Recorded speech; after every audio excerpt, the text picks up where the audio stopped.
What's going on, everyone? It's Tay, aka Slay, and we are back on track with More Than Marvel Mondays. I know it's been a minute. I've missed you guys. Everything that's going on in the world took a toll on me. I had to take a break. But life has to go on, and I am committed now more than ever to doing things that bring me joy. And one of the things that brings me the most joy in this world is Chris Evans. So here we go.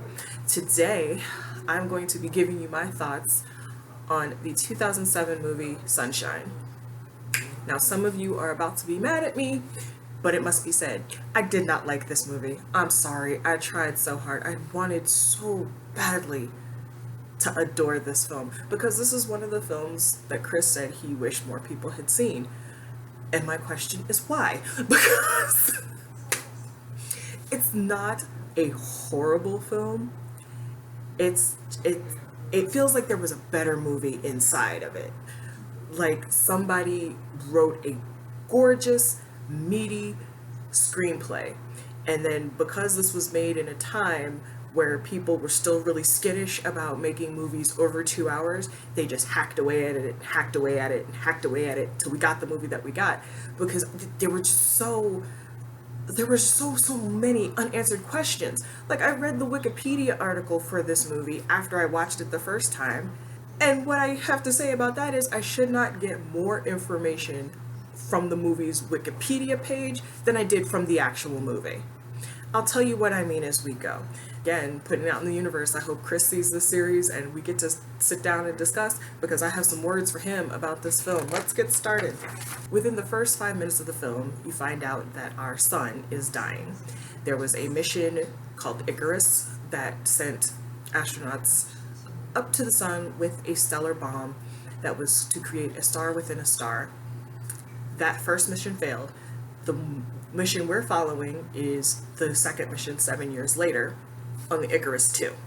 We have 8 astronauts aboard this mission. Captain Kaneda, we have Corazon, the botanist, which I didn't know she was the botanist until I read the Wikipedia page. You have Mace, who is the ship's engineer. Again, didn't know that until I read the page. Mace is played by Chris Evans. You have Cassie. You have Kappa, who is the physicist that helped create the stellar bomb. You have Cyril, who is the psych officer on board.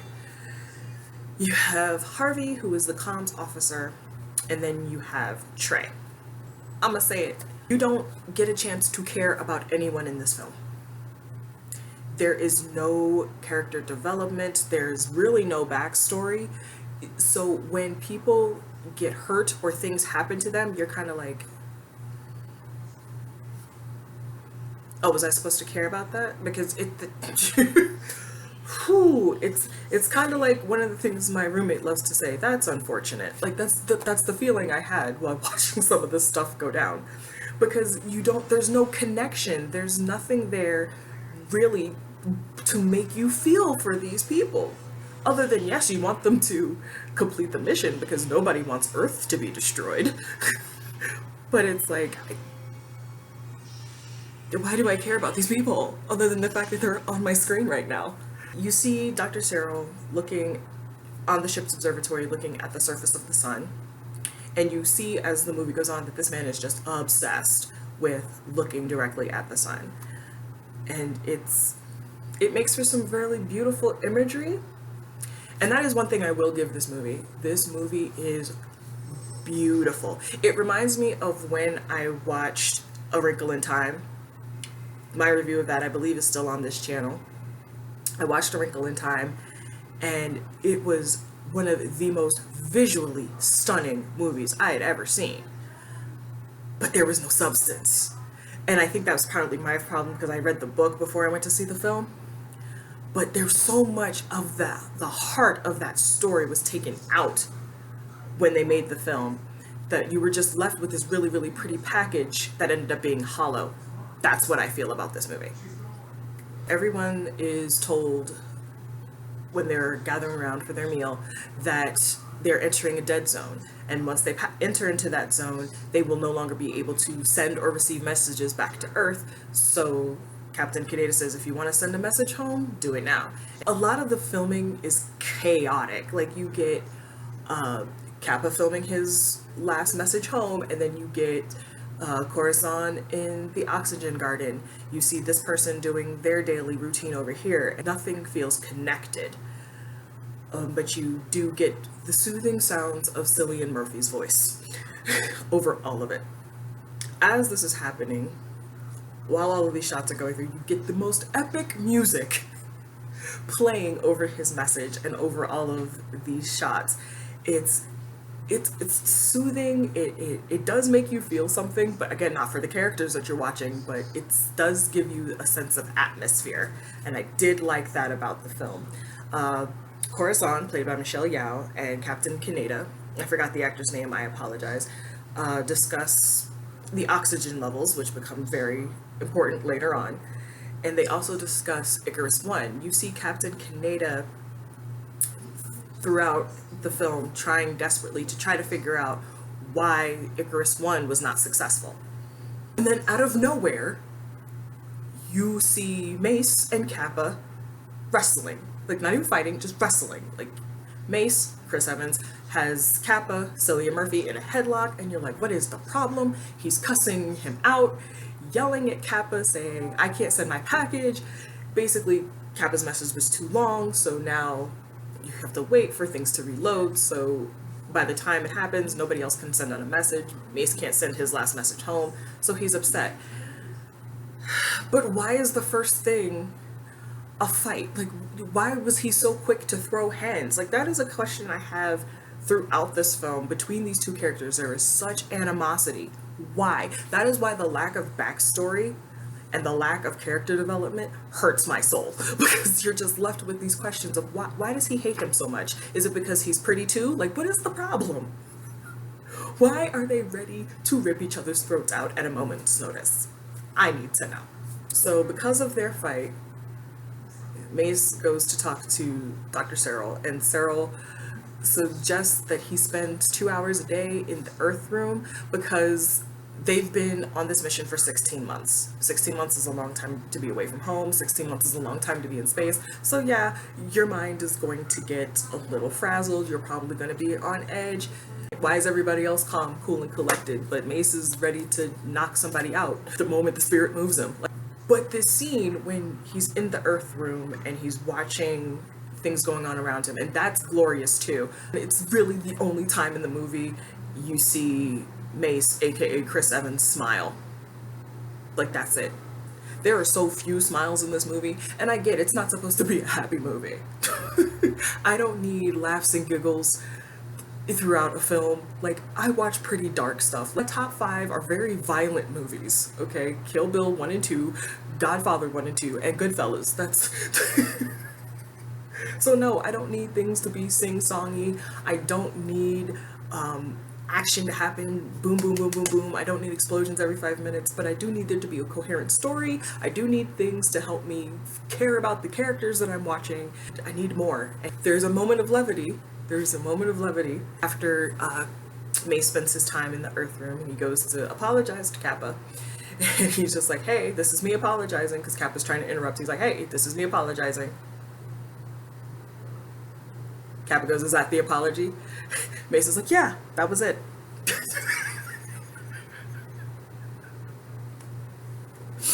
Now, if you're a Chris Evans fan like I am, you know that Chris is a very sensitive dude. Like, he would probably write a dissertation about why he's apologizing to somebody if he offended them or laid hands upon them if he felt that he had to. So for him to just be like, I'm trying to apologize.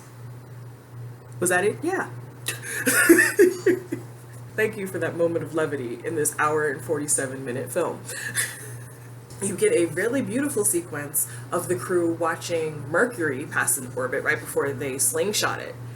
Again, visually stunning. If I had to watch this movie with the sound off, fine.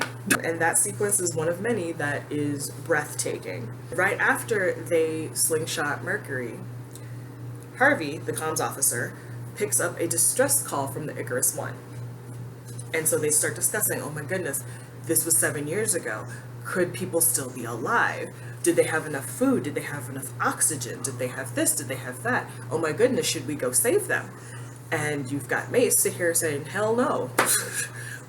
We stay the course. We have a payload to deliver and nothing should divert us from that. Everybody else is like, yeah, no, I think we should at least go check. Let's just go see if people survive. Let's just take a gander. And Dr. Cyril speaks up and says, listen, everything that we're doing, the bomb's effectiveness and the delivery of the bomb, everything is based on theory. Nothing is for sure. So let's go to the Icarus One to get their payload.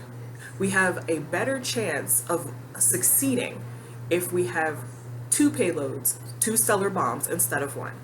Kappa runs some numbers. Again, he's the physicist that developed the second stellar bomb.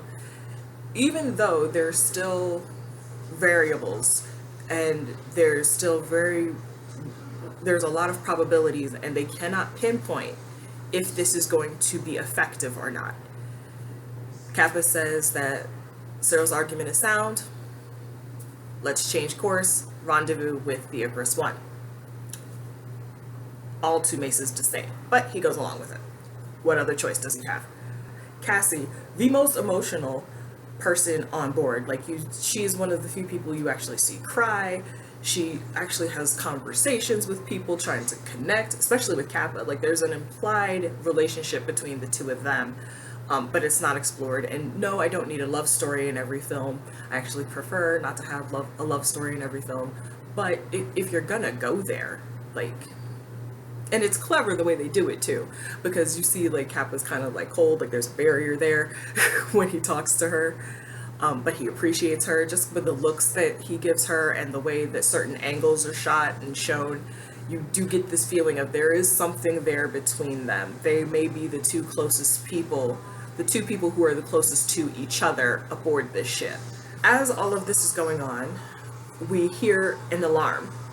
Everybody runs to the deck and you find out that there are solar panels that have been damaged because when they changed course, Trey, played by Benedict Wong, who is the best actor in this film, I'm just gonna say it, he is the best actor in this film. He says that when he put in the calculations to change course, he checked it, double checked it, triple checked it, everything should have been fine. And then Kappa says, but you forgot to reset the shields. So now there are shields that are damaged. And he feels awful. He just keeps screaming, I fucked up, and he's shaking and he's just beside himself because he could have destroyed the ship and killed everybody on board. Captain Kaneda says, I'm gonna go out and fix these panels manually because that's the way it has to be done. And Trey says, I volunteer to help. Some people say no. May says, I volunteer, and then says, I volunteer Kappa. Again, what is the problem between the 2 of them? It makes no sense for them to keep going at each other's throats. For shits and giggles. Tell me what the tea is, please. Were you hoping he would die? Is he trying to punish him for agreeing to the course correction and going to get Icarus One? Is that what it is? It can't be because he had him in a headlock 5 minutes earlier, so what is happening? Kappa and Kaneda suit up and they go out, they venture outside. You see the crew supporting them, realigning the ship so that they can work in shadow, so that they're not burned to death by the sun, because you have to remember they're very, very close at this point. Because of the alignment and the adjustments that had to be made so that they can safely complete the repair of the panels, the oxygen garden is set aflame. And that is their source of oxygen on the ship. Very important. And of course you see Corazon, who is the botanist, standing outside of the garden, banging on the door saying, let me in, let me in. Nobody's gonna let her in because they don't want her to be burned to death. And then there's a moment after Mace says, flood the garden with O2, it'll cause the fire to burn itself out. Because if they didn't do that, they said, Icarus, I'll come back to that. Icarus says that the fire is going to burn for 6 hours. Icarus is almost another character in this film. I love the fact that they made her conversational. the ship almost feels alive because there are different inflections in the computer's voice when she's speaking to the different characters. So there are bits and parts I like about the movie, but as a whole, I'm good. The visual after the oxygen garden is flooded with O2, you see Corey against the door and just flames all around her. Again, just beautiful imagery. She's collapsing because those are her babies. She loves these plants and they're dying. They run into a complication because of the burning O2 garden. Icarus has to retake control. They had been operating manually, but the computer decides to retake control, which means that Kappa and Captain Kaneda are in harm's way. Kaneda tells Kappa to go back so that he can complete the mission of fixing the panels. And then the music tells you what's about to happen. Like you hear the music start to swell, and it's the minute he says, Kappa, go back, you know what's going to happen. He's emoliated, sadly. The ship loses her captain. And the baffling thing to me is while this man is burning to death, Dr. Cyril is on the communicator asking him what he sees. I'm sorry, when I'm about to be completely engulfed in flames from a solar flare, I'm not going to be able to tell you this is the most beautiful thing I've ever seen in my life. I'm probably not thinking because my life is flashing before my eyes. The man is about to die. I don't think now is the time for a conversation. After Captain Kaneda's death, Trey is overwhelmed with guilt. He is sedated and placed on suicide watch. Because he's just in that place of, he would still be alive if I had just remembered to adjust the shields. He didn't have to die. I couldn't imagine carrying that guilt. And again, Benedict Wong, the best actor in this film. And now, because they have lost the oxygen garden, Harvey now takes command of the Icarus and says that the crew have no choice but to rendezvous with Icarus 1, gather their supplies, and continue on the mission. We have a scene with Corazon, Cassie, and Mace where Corey tells them, we will have enough oxygen at least to deliver the payload if we kill 3 members of our crew. And it's so cold. It's just, there's no emotion behind it. She was like, yeah, if Trey dies, then that won't be enough. We need to lose 2 more crew members to have enough oxygen. Like deadpan. and nobody is moved. People are kind of just accepting it. And I guess in that situation you would kind of just accept your fate, but there's so little emotion shown in this film, except for Cassie, and except for those moments with Corazon, which I will touch on later. There's so few emotions shown in this movie that it makes, like I said, it makes it hard to connect with the characters. You have Mace, Kappa, Harvey, and Cyril boarding Icarus 1 to see what's going on, to see what happened, to see if there are any surviving crew, and to gather the payload and the supplies. For some reason, there are flashes of the group picture that is shown in the beginning. I guess that they took this picture the day of takeoff, and everybody looked happy. There are flashes. People's faces from that photo are being shown as the crew members walk through Icarus 1, and you're just like, what's happening? Mace gets to the main deck. He turns on the computers. He's looking around. He's tooling around, and he's like, everything's online. I don't understand what went wrong. Everything is operational. They had food. The oxygen garden is overgrown. The water is operational. What's tea? Like, nobody can understand why the mission failed. They find out that the mission failed right before they were to deliver the payload. Mace finds the last transmission from Captain Pinbacker, excuse me. And he's saying that the crew has abandoned their mission. All of our hopes and dreams mean nothing. We are just dust. When it is time for us to die, it is not our place to challenge God. And the very next line is May saying, did that make sense to anybody? Now, I want to touch on something real quick.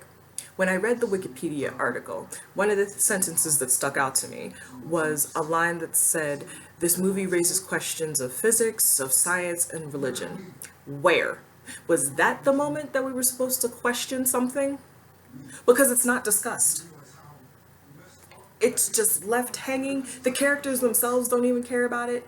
Like, is that something that somebody's supposed to walk out of the theater going, I wonder, did Pinbacker have a point? Like, why not? Because everyone on board heard that transmission. When they got back to Icarus One, why not have that conversation? You know, that'd be a wonderful moment of character development for somebody. I don't care who. Like, have that, okay, so the sun is dying.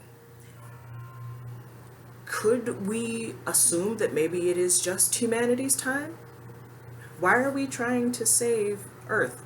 Maybe should we just let the sun die out? Like, this is the natural life cycle of the star. It's going to happen one day.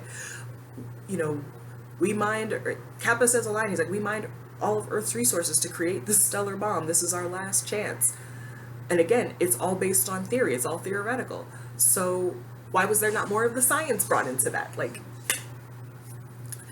where are these questions that this movie was supposed to raise? I would have loved for this movie to have been more thought-provoking along those terms. It's like, well, should we be playing God? Is it just our time? Should we just sit back and accept that, you know, humanity had a good run and this is the tea? You know? Or, you know, would it be possible to build a star within a star? Like, those things would be very compelling, very thought-provoking, and would have made for a much more interesting film if they were explored at all. Anyway, let's move on. So Mace finds that the mainframe was sabotaged. The mission is a bust. And Mace says we should have never gone off the mission. That's his general attitude throughout the rest of the film. This was a big mistake. We shouldn't have done this.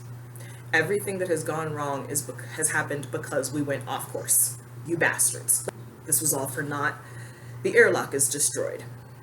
And there is this sequence where there's one suit that is suitable for outside travel, so where the wearer will not freeze to death because space is extremely cold. But Mace devises a way, because he's an engineer, for the person wearing the suit to get from one ship to the next, and if two people are holding on, wrapped in insulation, they can all make it back to the ship. But Cyril finds that somebody has to stay behind because the computer is down. Somebody has to stay behind and manually open the airlock, and he volunteers himself. My note here is, what the hell is up with Harvey? Because Harvey, again, the second in command who becomes captain after Kaneda's death, he is just irate for no reason. All he does is yell. All he does is yell. Because there's a scene where Mace tells Kappa to get in the suit. Kappa's the creator of the stellar bomb, and he's the only one that knows how to operate it, so his life is a higher priority, according to Mace. And so Harvey's just like, I'm not a low priority! Get out of the suit! Get out of the suit! I am the captain! I am the most important! Get out of the suit! And you're just like, how do you not understand? How are you not understanding what is most important right now? Like, are you really in a position to be captain? Are you really the best person to be making these decisions right now? Why are you like this? So you have the sequence where Mace is on one side of Kappa, Harvey's on the other side. Cyril opens the airlock, and then they shoot across. Harvey misses the airlock and freezes to death. I can't even say it's sad, because it's like, he's such a dick. Again, you don't care. You don't care. But I will say, there's the shot of him completely frozen, floating in space, and the camera pans and you see his eyes frozen over. Disturbing because you know the man is dead, but beautiful. Then we go back to the observatory of Icarus One and we watch Cyril's death. Cyril finally gets what he wants. He gets to see the surface of the sun and passes away. I'm guessing happily, because he finally gets to see what he wants. Again, it was hard to be like, wow, all of these people are dying. It was really hard to feel for that because you don't have, it's like, well, he got what he wanted. He got to see the surface of the sun, unfiltered, even though it took his life. But he knew what he had to do. And there was a line that he said to Kappa. He said, you know, we're only stardust. So he was prepared to do what he needed to do for the sake of the mission and accepted his fate. So admirable, but didn't target the heartstrings. Back on the ship, they discuss killing Trey because they suspect that he may have been the one to sabotage the airlock because they find that it had been done deliberately. It wasn't a computer malfunction or anything like that. And they go around the table. The only person that objects is Cassie, but, you know, majority rule, and she says, just make it easy for him. He's like, I'll do it. Okay. There was no hesitation. Again, reading the Wikipedia page, you find that Mace comes from a family with a military background. That would have been great to know because it informs the viewer of where his decisions are coming from, why he's so dedicated to the mission, other than we're trying to save Earth. It's why he's so calculated, why things are so straight and narrow, black and white for him. Because that's how you have to think in the military. So why wasn't that in the film? Mace goes to kill Trey and finds him already dead. Cold as a cucumber, Mace comes in and says he took responsibility. Again, you could understand that mindset if you knew that he came from a military background, but that's not touched on in the film at all. And he looks at Cap and he's like, all of these deaths, all of these accidents, none of this would have happened had you just stayed the course. And Cap was like, what do you want me to say? He's like, I don't want you to say a fucking thing, but dips his hand in Trey's blood and said, I just want you to know that this, and slaps blood in Kappa's palm and says, this belongs here, which leads to another fight. Only I know why that fight happened, because this man has just been told boldly that every adverse event is his fault because he made what he felt was the best decision. So yeah, I'm gonna whoop your ass for that one. You're trying to blame this on me. I get it. And then the fight ends because they both get so tired because oxygen is limited. And the girls are just like, we're over it. Cassie and Corazon walk by the both of them who are gasping for air, just like, yeah, we're done. You both acting childish. Kappa is in, I'm guessing the bomb area, the payload area. And he asks Icarus to run a biocheck. And Icarus tells him that there are not 4 crew members aboard, there are 5. She can't identify the 5th person. And Kappa asks her where the 5th passenger is, and she says in the observatory. So Kappa goes to the observatory and finds a very charred, very insane Pinbacker in the observatory. And he attacks Kappa. Kappa runs and locks himself in the airlock. Now, you never see Pinbacker in focus. You see flashes of him, you see his eye, you see his charred skin. Dude looks like Freddy Krueger on a good day. But you never see him like head to toe in focus, like the full extent of his burns, his injuries. I'm like, would that have just been too much? Was that to build suspense? Why? Pinbacker goes and sabotages the mainframe, just like he did in Icarus One. This is probably the most heartbreaking scene for me. You see Corazon in the destroyed oxygen garden.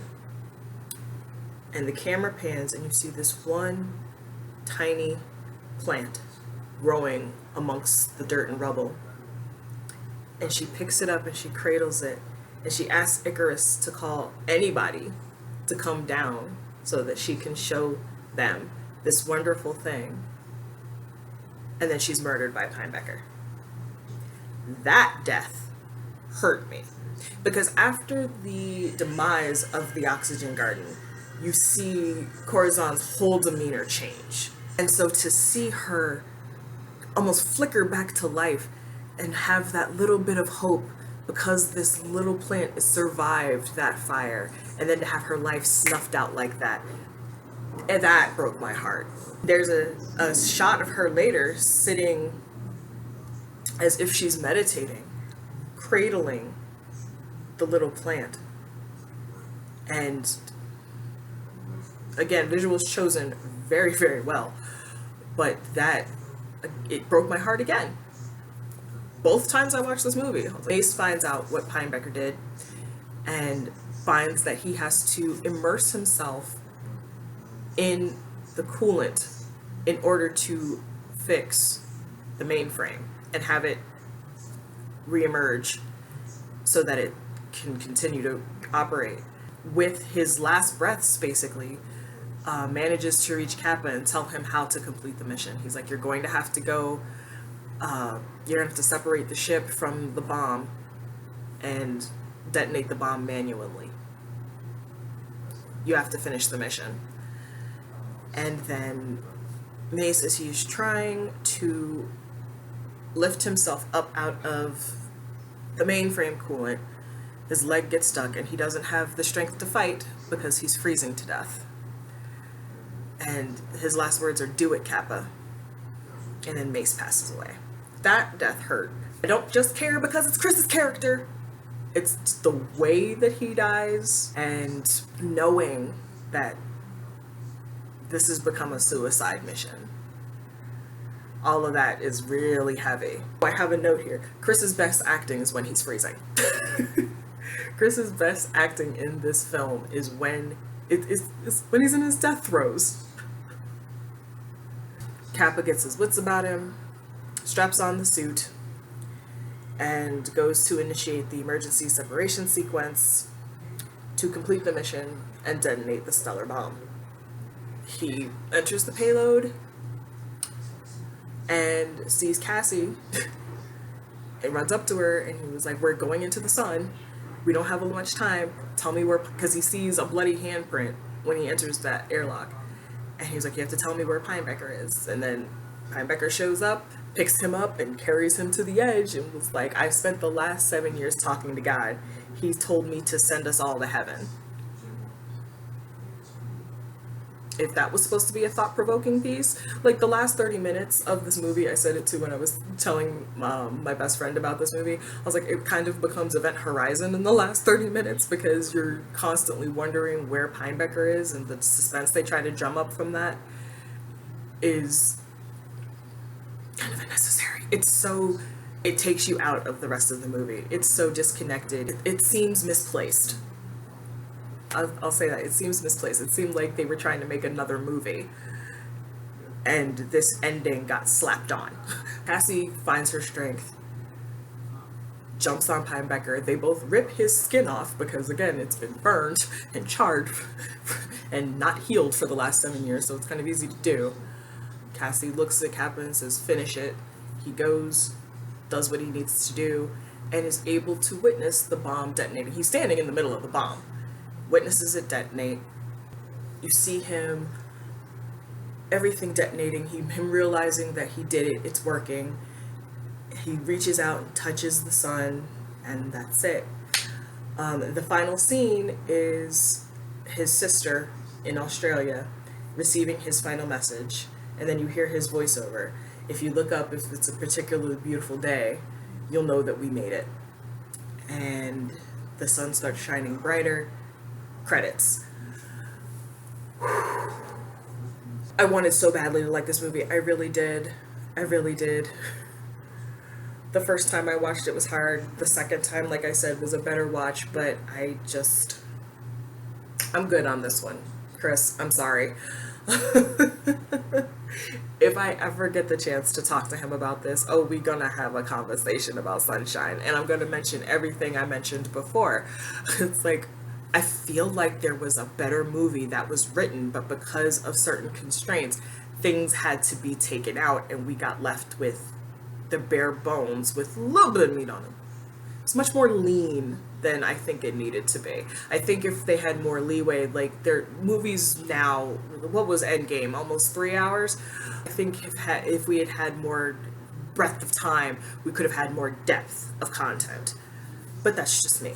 I want you guys to watch this movie and come to your own conclusion. I know some of you on my Twitter love this movie and begged me not to break your heart. I'm sorry. I love you guys with all of my heart. I love y'all 3,000. I just couldn't get on board with this one.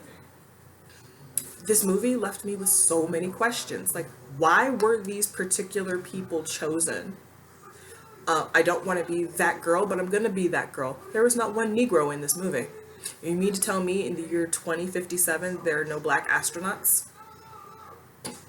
There are no black physicists?